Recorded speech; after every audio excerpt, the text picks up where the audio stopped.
So this is question number 1.3 and the question says key define the following terms: mole fraction, molality, molarity and mass percentage, right? So these are very simple things.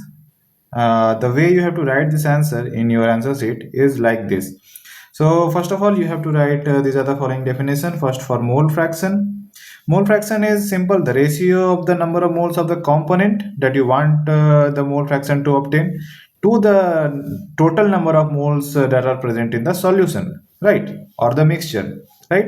So suppose you have this container, you have 3 or 4 or any number of mixture, suppose A, B and C, you have 3 components. So you want to find the mole fraction of A, then simply you have to, what you have to do, number of moles of A divided by number of moles of A plus number of moles of B plus number of moles of C, and that is given here. For we have we have obtained the mole fraction for A, and the in the denominator we have the sum of all the number of mole fraction that is in the solution. Simple, right? Then now comes molality. Molality is what? It is also a form of concentration where the ratio of number of moles of the solute, to the mass of solvent in kg. You have to always remember that it is mass of solvent and in kg, right? Number of moles of solute is same for the molality as well as for molarity. Number of moles of solute is same, but what is the difference is in denominator we take mass of solvent in kg for molality, and in molarity we take mass volume of solution in liters. So these are the basic difference that you have to keep in mind.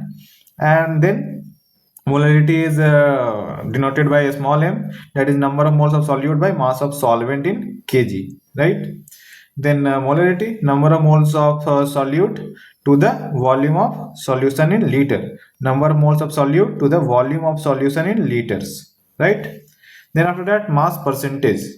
Mass percentage is simple. You have to calculate the mass of 1 unit mass, the mass of solute present in 1 unit mass, and then if it is at percentage, then multiply it with 100. There are also units called pp, concentration called ppm and ppb, right?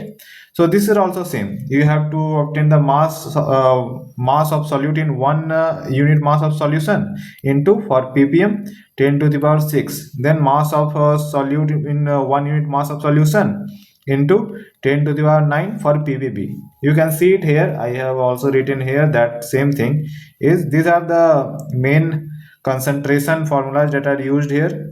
So mass percentage, then volume percentage, then mass by volume, then ppm, ppb. You can see mass of solute in per 1 kg of solution into 10 to the power 6. Mass of solute in 1 kg of solution into 10 to the power 9.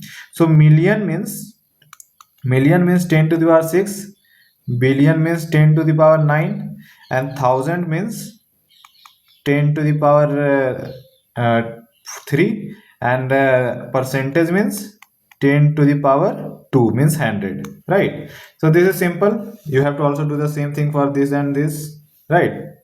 And molarity and molarity. So these are the basic concentration formulas that you have to keep in mind. Other than that, they are not that much important other things, but these are the given these are given in NCERT book, so it is important. You have to keep in mind this and remember this for while solving the questions, right? So simple. You can also see this answer that I have written here. Okay.